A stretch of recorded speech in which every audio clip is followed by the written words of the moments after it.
Shalom, selamat pagi sobat muda, teman-teman pemuda, generasi yang akan melanjutkan pekerjaan Tuhan, tongkat estafet Tuhan dimanapun kita berada, terlibat dalam pelayanan gereja. Rekan-rekan pemuda, saudara-saudara sekalian yang saya kasih dalam Kristus Yesus. Akhir-akhir ini kita diperhadapkan dengan sebuah realita-realita yang terjadi di sekeliling kita. Entah keadaan sebuah peristiwa yang terjadi di gereja, di tengah-tengah bangsa kita, tengah-tengah keluarga, lingkungan kita, di tengah-tengah kehidupan sosial kita.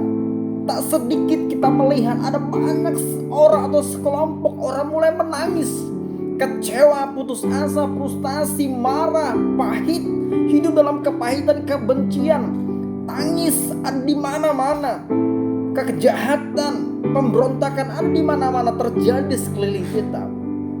Kadang-kadang hal itu diwarnai atau dilatar belakangi dengan rasa ketidakmampuan kita melihat Tuhan di tengah-tengah persoalan yang kita alami. Sobat muda, Anda dan saya adalah orang-orang yang akan melanjutkan tongkat estafet di gereja, tongkat pekerjaan Allah.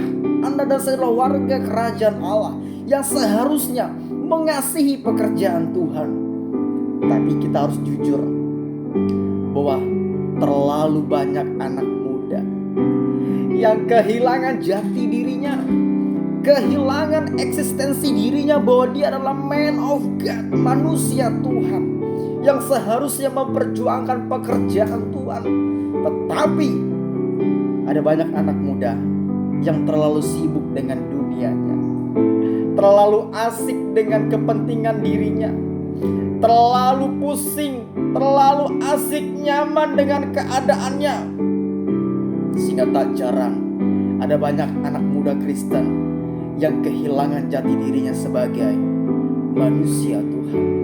Sobat muda, saya ada sebuah cerita seorang filsuf yang lahir dari keluarga Kristen, dibesarkan oleh kedua orang tuanya untuk mengasihi Tuhan.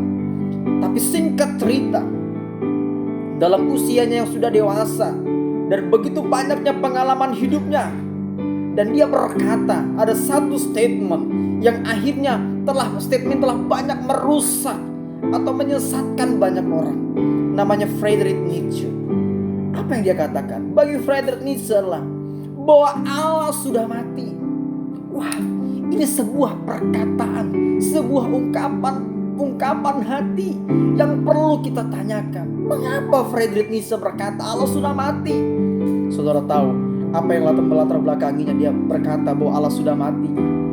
Bagi Friedrich Nietzsche, kalau Allah itu ada, kalau Allah itu kasih, Allah itu peduli, Allah tahu akan persoalan manusia, Allah tahu akan kehidupan manusia, Tuhan tahu peristiwa dan semua perjalanan manusia.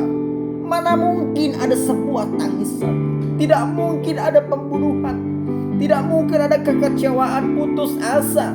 Ada banyak orang yang mati binasa, mungkin karena tsunami, karena pembunuhan, karena berbagai macam. Kalau Allah Maha tahu dan besar dan dia memahami akan jalan-jalan hidup, tidak akan pernah mungkin ada sebuah penderitaan, ada sebuah tangisan, ada pergumulan, ada sebuah kekecewaan. Tidak akan pernah mungkin jika Allah itu ada dan hidup. Sehingga bagi Friedrich Nietzsche, oleh karena peristiwa itu, oleh karena dia melihat ada orang yang menangis karena kemiskinan, menangis karena kekurangan, menangis karena dia tidak bisa melanjutkan studinya, menangis karena dia lahir dari keluarga yang sederhana, miskin, menangis karena dia tidak seperti orang-orang sekeliling yang punya semuanya, menangis dan kecewa. Ada banyak penderitaan, ada banyak tangisan, pahitan. Sehingga bagi Friedrich Nietzsche, Allah sudah mati. Dia sudah mati.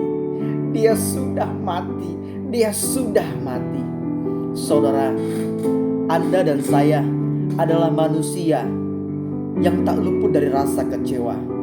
Hati kita adalah hati yang mudah disakiti, mudah meragukan, mudah ragu akan semua peristiwa. Tapi hari ini saya membagikan satu renungan dengan satu topik tema. Dia mau engkau setia. Dia mau engkau setia.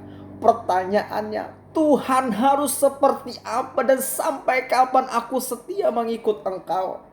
Sebagai anak muda, sebagai seorang anak muda, yang masih minim pengalaman, yang masih panjang perjalanan hidupnya. Bagi anak muda, menikmati masa muda adalah pilihan yang tepat dibanding saya harus memilih mengikuti Yesus dan setia. Yang saya tahu ketika mengikuti Yesus, dan Alkitab katakan secara jujur, saat pengikutnya, saat umatnya, saat para nabinya, para rasulnya, para raja-raja dan hakim-hakim mengikut Allah, ada dalam jalurnya Tuhan, mereka mengalami sebuah penderitaan yang panjang. Abraham harus setia mengiring Allah, mengikuti panggilannya. Dia tinggalkan kekayaan hartanya hanya untuk memenuhi panggilan Tuhan dan setia pada panggilan Tuhan. Dan saat dia ada dalam garis panggilannya Tuhan, ia pun harus setia dengan semua pergumulan, ujian iman, proses iman yang begitu panjang. Daud harus mengalami sebuah tangisan tiap-tiap waktu saat dia taat pada prosesnya Tuhan, menjadi alatnya Tuhan, menjadi alatnya Tuhan di tengah-tengah bangsa Israel. Daud setia meskipun ada tangisan, ada penderitaan yang panjang, ada sebuah pergumulan yang panjang. Daud pun setia. Dia setia.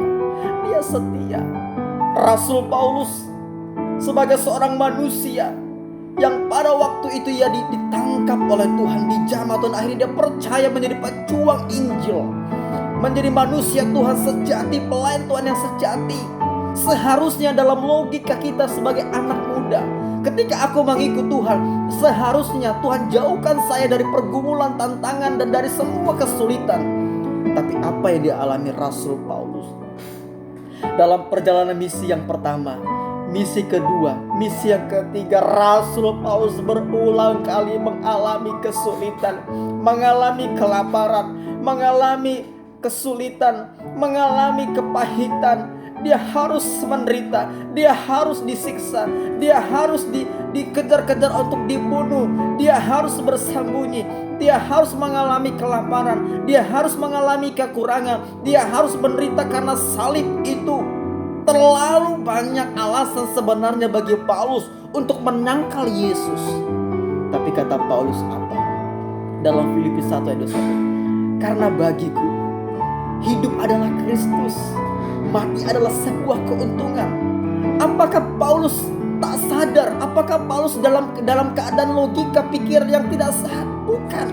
Karena Paulus sadar bahwa hidup yang dia jalani sekarang adalah hidup karena anugerah. Bukan soal mati, bukan soal hidup, bukan soal dia menderita selama dia hidup, tapi soal seberapa berkualitaskah aku mengiring Yesus, aku mengikutnya. Maka kata Paulus juga dalam Kisah Para Rasul pasal 24 ayat 13, aku sekali-kali bukan saja rela untuk diikat, tapi aku mati demi Injil, itu pun aku rela. Saudara, saya mau katakan, dia, Yesus, mau engkau, Anda dan saya setia padanya. Ke-12 murid saat Yesus terangkat ke surga, lalu Yesus berkata, aku akan menyertai engkau sampai akhir zaman. Dalam perjalanan murid-murid mengiring Tuhan dari kota satu ke kota dua, mereka pergi memberitakan Injil. Terlalu banyak mereka mengalami tantangan, ditolak, dibenci, dihukum, bahkan ada yang sampai dibunuh. Saudara, sobat muda yang ada di rumah, di gereja, dimanapun Anda berada, mari dari hati saya yang paling dalam, pahamilah dan mengertilah, dia Yesus mau engkau setia. Dia Yesus mau engkau setia. Setia meskipun engkau diizinkan Tuhan mengalami pergumulan yang panjang. Setia meskipun engkau diizinkan Tuhan mengalami proses ujian hidup yang sangat berat. Setia meskipun keadaan ekonomimu, keadaan hidupmu mungkin engkau bergumul panjang. Engkau minta pada Tuhan, aku mau ini Tuhan, aku mau ini Tuhan. Tetapi Tuhan izinkan engkau harus bergumul lama. Saudara, dia mau engkau setia. Ingat, Dia bukan tidak mengerti persoalanmu. Dia bukan tidak mengerti persoalan kita. Dia bukan tidak tahu akan keadaan kita. Dia bukan tidak peduli akan pergumulan kita. Tetapi Dia jauh lebih peduli, jauh lebih mengerti akan hidup kita, lebih daripada kita mengerti akan hidup kita. Dia jauh lebih mengerti. Dia jauh lebih mengerti. Apa kata Yusuf? Kalaupun orang mereka-rekakan yang jahat terhadapnya, tetapi ada Allah, tangan yang suci, tangan yang agung, tangan yang akbar, pencipta langit dan bumi, penebus manusia, pemilik kehidupan, yang mereka-reka, yang merancangkan semua yang baik bagi setiap orang, bagi setiap umatnya. Maka kata Paulus bahwa Dia bekerja dalam segala sesuatu, baik dalam penderitaan, dalam pergumulan, dalam sukacita, dalam kebahagiaan, dalam tawa. Ia turut bekerja dalam segala sesuatu. Untuk apa? Mendatangkan kebaikan bagi setiap orang yang dikasihinya. Sobat muda, maukah Anda dan saya setia? Ingatlah, Dia Yesus yang sudah setia pada kita. Sampai di titik paling mengerikan pun, paling menderita pun, Dia Yesus mau setia.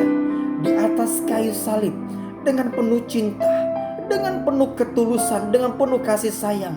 Hanya untuk apa? Supaya Anda dan saya menikmati keselamatan di dalam Kristus, dan kita menjadi warga kerajaan Allah, dan kita berada dalam kebahagiaan kekal bersama Yesus di kerajaan surga. Dia sudah setia, dan sampai selama-lamanya Dia setia. Maka sobat muda, sekali lagi saya katakan, mari kita setia, berjuang setia. Mulai hari ini, besok, dan sampai selama-lamanya. Setia mengasihi Tuhan, setia mentaati Tuhan, setia melayani Tuhan, setia menjadi alatnya Tuhan, dan setia ada dalam gerejanya Tuhan. Tuhan Yesus memberkati. Kiranya Tuhan dimuliakan. Dan saya mau katakan, saya bangga, dan kita harus bangga mengikut Yesus, setia padanya, karena Dia mau engkau setia, karena Dia adalah Allah yang setia. Tuhan Yesus memberkati. Shalom.